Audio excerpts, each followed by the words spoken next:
నమస్తే. Welcome to it's you TV devotional. నేను మీ నందు. ఇవాళ మనతో పాటు స్టూడియోలో ప్రముఖ ఆధ్యాత్మికవేత్త జయేష్ శాస్త్రి గారు ఉన్నారు. మరి గురువు గారితో మాట్లాడి ఈ మంత్‌లో వచ్చే స్పెషల్ అకేషన్స్ గురించి అడిగి తెలుసుకుందాం.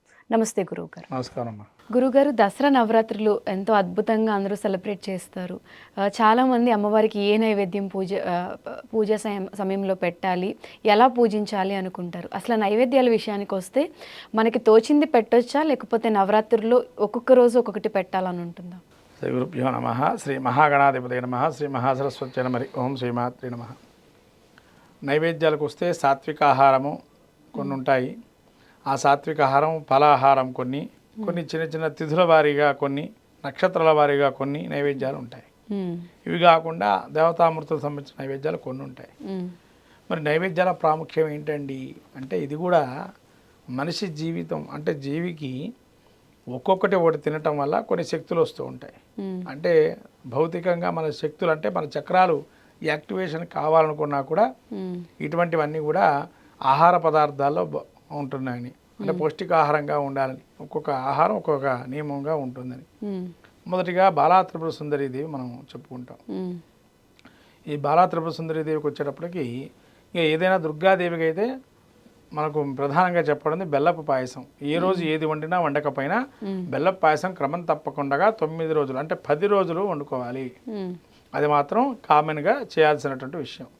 అంటే 10 రోజులు కూడా బెల్ల పాయసాన్ని నివేదించవచ్చు, ఇబ్బంది ఏం లేదు, శుభ్రంగా. అది తర్వాత కలకండ ఒకటి, ఖర్జూరము, తేనె, తర్వాత కదిలీ ఫలం అంటే అరటిపండ్లు. ఇవి ప్రతినిత్యం కూడా అమ్మవారికి పెట్టదగిన నైవేద్యాలు. ఇవి ఎంత పెద్ద సాధ్యం ఈజీగా అయ్యేటువంటి పదార్థాలు నైవేద్యంగా పెట్టుకొని మనం తీసుకోవచ్చు. ఈ ఆహారం వండుకునే పదార్థాలకు వస్తే మొదటి రోజు శనగలు. ఈ శనగలు సాత్విక ఆహారంగా పెట్టాలి. కొందరు పోపులు వేసేసి అల్లం వెల్లిపాయ స్పైస్ వేసేసి చేసేస్తూ ఉంటారు. అలా చేయకూడదు. అదేంటంటే సాత్విక ఆహారం ఉడికిచ్చేసేసి అమ్మవారికి అవి ఒక్కసారి పెట్టాల్సిన నైవేద్యం. అంతే తప్ప దానిలో ఇక అందరూ మసాలాలు నూరేసి, కొంతమంది ఇక దానిలో పోపులు వేసేసి రకరకాలుగా పెడుతూ ఉంటారు నైవేద్యం.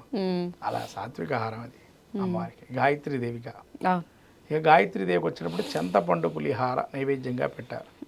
ఈ చింతపండు పులిహార ఏంటంటే, దీనికి చింతపండే వాడాలా అని అంటే, మనిషికి ప్రతిదానికి ఒక ఆశ, జిజ్ఞాస ఉంటుంది. తెలుసుకోవాలి దీని గురించి అయినా అని. ఆ శక్తి పెరగాలంటే ఎట్లా, తర్వాత ఆకలి కూడా వెయ్యాలి. అంటే ఈ ఆకలితో పాటు జిజ్ఞాస కుదరాలి. అంటే శక్తి ఉండాలి కదా, దేని గురించి తెలుసుకోవాలంటే శక్తి ఉంటేనే ఎక్కడికైనా వెళ్తాడు, తెలుసుకుంటాడు. మరి చింతపండు దేనికి సహకరిస్తుంది అని అంటే, ఈ చింతపండు అనేటువంటిది జిజ్ఞాసని, ఆశ చూపిస్తుంది మనిషి జీవికి. అందుకని చింతపండు పులిహార తయారు చేస్తే కనుక, అమ్మవారి గాయత్రి నివేదిస్తే కనుక షడ్రుషోపేతమైనటువంటిది ఉండి పౌష్టికాహారాన్ని, అంటే సమయానికి అతనికి ఈ గ్యాస్ట్రిక్ ట్రబుల్స్ కూడా వస్తాయి చింతపండు పులిహార అధికంగా తిన్నా కూడా. అందుకని మౌనంగా దాన్ని తీసుకోవాలి ఆహారంగా. ఇలా రెండవ రోజు చింతపండు పులిహారను పెట్టడం వల్ల జిజ్ఞాస, అంటే మనిషికి ఏదైనా ఆశ తెలుసుకోవాలనే ఒక ఉత్సాహం ఉంటుందని. ఇక మూడోది మహానైవేద్యం. మనం ఏదైతే తింటామో భోజనంగా అవన్నీ నైవేద్యంగా పెట్టాలి. ఏమేమి తింటామో రోజు, పప్పు, కూర, అన్నం అవి ఏవైతే ఉంటాయో అవి అన్నపూర్ణాదేవి కాబట్టి అన్నంలో కలుపుకునే పదార్థాలు ఏవైతే ఉంటాయో అవన్నీ కూడా నైవేద్యం పెట్టి అన్నపూర్ణాదేవి. ఇది మూడో రోజు. ఇలా ఈ అన్నపూర్ణాదేవిని కనుక మూడో రోజుగా నైవేద్యం పెడితే మనకేమిటి ఫలితం అయ్యా అంటే, ఆహారంలో ఎక్కడా సమతుల్యత పాటిస్తూ జిజ్ఞాసే ఉండదు. అనేక రకాల విషయాలు తెలుసుకుంటుంటాం. మనం చుట్టుపక్కల కొన్ని ఘాటైన విషయాలు ఉంటాయి, కొన్ని చేదైన విషయాలు ఉంటాయి, కొన్ని మంచి విషయాలు ఉంటాయి, కొన్ని చెడు విషయాలు ఉంటాయి. కొన్ని ఆ విషయాలు వింటేనే అబ్బా ఇంతటి, అంటే మనకు నవరసాలు పండిస్తూ ఉంటారు నాటకాలలో. అంటే ఆ నవరసాలని ఈ అన్నపూర్ణాదేవి యొక్క స్వరూపంగా భావం చేయాలి. షడ్రుషోపేతమైనటువంటి భోజనం అంటారు దాన్ని. 6 రుచులు ఉండేట్టుగా ఉండాలి భోజనంలో కూడా. అందుకని 6 రుచులు అంటే మనిషి జీవితంలో తెలుసుకోవాల్సింది ఏంటంటే ఈ 6 రుచులు. 6 రుచులు ఉంటేనే జీవితం అనేది సాగుతుంది. ఏ ఒక్క రుచి తగ్గినా మనిషి జీవితంలో ఏదో కోల్పోయిన వాళ్ళలాగా ఉంటాడు అని చెప్పి అర్థం.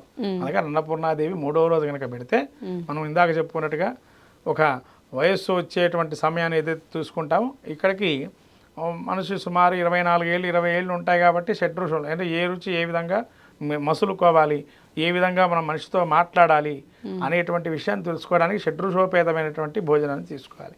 దాన్ని అన్నపూర్ణాదేవి అని అంటారు. ఈ 3వ రోజు ఈ విధంగా నైవేద్యం.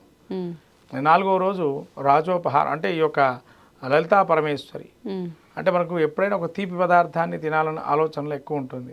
ఎక్కడెవరైనా తినగానే మాకు తీపి ఎప్పుడు ఇస్తావా, తీపి కబురు ఎప్పుడు చెప్తావని అంటాం. అలానే అమ్మవారు యుద్ధం చేసి మంచి కబురుని ఇస్తుందట. అందుకని ఏదైనా సంకటం ఉంటే లలితా సహస్రనామం పారాయణం చేయండి, అన్ని సంకటాలు తొలగిపోతాయి, అవే శక్తినామాలు అని చెబుతూ ఉంటాం లలితా సహస్రనామాన్ని. అలా ఎవరైతే పారాయణం క్రమంలో పెట్టుకుంటారో పూర్ణం బూరెలు అంటారు దీన్నే. పూర్ణాన్ని వండేసి దానిలో పూర్ణం అంటే పూర్ణ ఫలితం ఇచ్చేటువంటిది. అంటే మనకు మంచి కలగాలని పూర్ణ ఫలితం ఇచ్చేది పూర్ణం. అమ్మవారికి పూర్ణాలు నైవేద్యంగా పెట్టాలన్నారు లలితా పరమేశ్వరికి. అలా పూర్ణమైనది పెడితే కనుక అమ్మవారి యొక్క అనుగ్రహం పూర్ణ ఫలితంగా మనకు ఉంటుంది అని. అలా ఏ పని మొదలుపెట్టినా కూడా మనకు సాధ్యమవుతుందని. దాంట్లో పాటు ఇంకా అమ్మవారికి పెసర వడలు నైవేద్యంగా పెట్టమన్నారు. పెసరపప్పుతో వడ తయారు చేసి నైవేద్యంగా ఘాటు పదార్థం. పెసర వడతో ఉండే లక్షణం ఏంటి అంటే పూర్ణము లావుని పెంచేటువంటి విధానం. తీపి పదార్థం కదా, అదే పెసర వడలు అనుకోండి దీన్ని తగ్గించే పదార్థాన్ని. అందుకని 2 సమతుల్యంగా ఉండాలని లలితాపరమేశ్వరికి ఇది. ఇది 4వ రోజు నైవేద్యం. ఇంకా 5వ రోజు క్షీర పాయసం, పాలతో వేసేటువంటి పాయసాన్ని పెట్టాలి. అంటే ఒక ఏజ్ వచ్చిన తర్వాత వెయిట్ పెరుగుతూ ఉంటాం. అంటే ఇప్పుడు మనం చెప్పుకున్న వయస్సు దాదాపు 40 ఏళ్ళ వరకు ఉంటుంది. అంటే 40 ఏళ్ళు వచ్చిన తర్వాత అందరూ వెయిట్ పెరుగుతూ ఉంటారు. దాన్ని తగ్గించుకోవడానికి ఏం చేయాలి? క్షీర పాయసం, లైట్ ఫుడ్ తినాలి. లక్ష్మీదేవి చూపిస్తుంది. అంటే అప్పుడు పాటించాల్సిన ఏమైందంటే లైట్ ఫుడ్. అది క్షీర పాయసం. సింపుల్గా లక్ష్మీదేవి క్షీర పాయసం తప్ప ఏది కోరుకోలేదు. అలాగే క్షీర పాయసాన్ని నైవేద్యంగా పెట్టాలి 5వ రోజు. ఇక తర్వాత నెక్స్ట్ రాజోపహారము. రాజోపహారం ఏముంటుంది ఎక్కువగా అంటే డ్రై పదార్థాలు. అందుకని ఫ్రైడ్, ఇప్పుడు కాలంలో అందరూ ఫ్రై కర్రీస్ చేస్తూ ఉంటారు.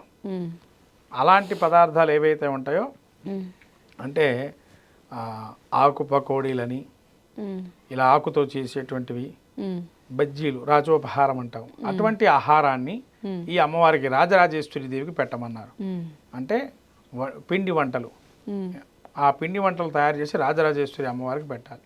ఏదైనా పిండి వంట పెట్టచ్చు ఒకటే, లేదా ఘాటైన పదార్థంగా ఏదైనా కూడా పెట్టచ్చు. అంటే పులగము ఇప్పుడు లలితాపరమేశ్వరు కూడా పెట్టచ్చమ్మా, అదే పులగాన్ని రాజరాజేశ్వరి దేవి కూడా పెట్టచ్చు. ఎందుకంటే 2 రాజోపహార నైవేద్యాలు, మిరియాలు దంచి వేస్తారు కాబట్టి. అట్లా ఈ పులగాన్ని పెట్టుకోవడం కూడా మంచి ఫలితాలను ఇస్తుంది. 5వ రోజు చేయాల్సింది రాజోపహార నైవేద్యం. ఇక 7వ రోజు సరస్వతీదేవి. సరస్వతీదేవి అమ్మవారికి ఇక్కడ తెలుపు అన్నాన్ని ఇవ్వాలి. తెలుపు అన్నం అంటే ఏంటండి? నిర్మలమైనటువంటి మనస్సు ఉండాలి. అంటే మన చిత్తశుద్ధి ఉంటేనే జ్ఞానం కలుగుతుంది కదా. అలా జ్ఞానాన్ని ప్రసాదించే ఒక విషయాన్ని తెలుసుకుంటాం, దానిలో జ్ఞానవంతమైన నిర్ణయాన్ని మెసేజ్ తీసుకోవాలంటారు అందరూ కూడా. అదే కొబ్బరి అన్నం, నిర్మలంగా ఉండేది కొబ్బరి. దాంతో ఆహార పదార్థాన్ని చేసుకోవచ్చు. తెలుపు పదార్థం అన్నంగా పెట్టడం సరస్వతీదేవికి. అలా పెట్టడం వల్ల తెలుపు అన్నం కానీ, అటుకులు కానీ, బెల్లాన్ని కానీ నైవేద్యంగా పెట్టచ్చు. లేదా చలిమిడి అని దొరుకుతుంది మనకు బయట, అయితే ఇంట్లో కూడా తయారు చేసుకోవచ్చు. అటువంటి పదార్థాన్ని అమ్మవారి సరస్వతీదేవి పెట్టచ్చు. ఇక దుర్గాదేవికి వడలు పెట్టాలమ్మ నైవేద్యం. గారెలు ఎందుకు అంటే అమ్మవారి శక్తిని పొంది శత్రు సంహారం చేయడానికి. అట్లనే మనకు బలాన్ని, మనకు ఏజ్ వరుస చూస్తే కూడా పెద్ద వయసు వస్తూ ఉంటుంది ఆ సమయానికి. అంటే 8వ అవతారం కదా అమ్మవారిది, శక్తి ఉండాలి మనిషికి. ఆ శక్తిని ఇవ్వాలంటే దుర్గాదేవి యొక్క అనుగ్రహం కలగాలి. అందుకని చెప్పి దుర్గాదేవికి వడలు నైవేద్యంగా పెట్టమన్నారు. తర్వాత నిమ్మకాయ పులిహార. ఇదే నిమ్మకాయ పులిహారకు ఉన్నటువంటి విశేషం ఏంటి ఇక్కడ అంటే మాతంగ ఫలం అంటే అమ్మవారికి ఇష్టమైనటువంటి దుర్గాదేవికి. అలా మాతంగ ఫలంలో అంటే మాతంగ ఫలం ఇంకా కొద్దిగా ఎక్కువగా ఉంటుంది, నిమ్మకాయ కన్నా పై సైజు. అలా నిమ్మకాయకి సమతూలంగా ఉంటుంది కాబట్టి నిమ్మకాయ పులిహార అనేటువంటిది ఆ రోజు పెట్టాల్సినటువంటి నైవేద్యం దుర్గాదేవికి. నిమ్మకాయ పులిహార, బెల్లపు పాయసం అమ్మవారికి ఇష్టమైనటువంటిది. తర్వాత గుడ పాయసం అంటారు దాన్ని. అలా ఇది కూడా మళ్ళీ ఏదంటే నిమ్మకాయ పులిహారను, వడలు. ఇక 9వ రోజు కదంబము అంటారు. కదంబం అంటే ఏంటంటే ఇప్పుడు కాలంలో బిస్మిల్లాబాత్ అంటారు దాన్ని. అది ఇవాళ కాలంలో తయారైంది. అది ఒక కదంబం అంటే వేరు, బిస్మిల్లాబాత్ వేరు అసలు.